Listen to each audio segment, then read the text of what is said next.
કાવી કંબોઈ માર્ગ ઉપર વીજ ટ્રાન્સફોર્મર પડવાથી માર્ગ બંધ કરાયો હતો। આંબાનું ઘટાદાર વૃક્ષ ધરાશય થવાના કારણે વીજ દીપી તૂટી પડ્યું હતું। સલામતીના ભાગરૂપે માર્ગ બંધ કરવાની ફરજ પડી હતી। બનાવ અંગે પ્રાપ્ત થતી માહિતી અનુસાર જંબુસરથી કંબોઈને જોડતા માર્ગ ઉપર કાવી કંબોઈ નજીક માર્ગ ઉપર એક આંબાનું ઘટાદાર વૃક્ષ ધરાશય થઈ ગયું હતું। વૃક્ષ ધરાશય થઈ જવાના કારણે નજીકમાં આવેલ વીજ દીપી પણ માર્ગની વચ્ચોવચ્ચ તૂટી પડ્યું હતું, જેને કારણે સલામતીના ભાગરૂપે માર્ગ બંધ કરવાની ફરજ પડી હતી। આજે બપોરે 12 કલાકે કાવી કંબોઈ માર્ગ ઉપર દીપી પડવાથી માર્ગ બંધ કરાયો હતો।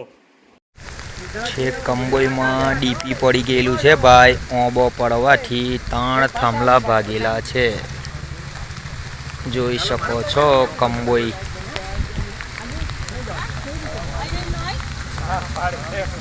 છેક કંબોઈ એટલે હાલમાં રસ્તો બંધ છે ભાઈ।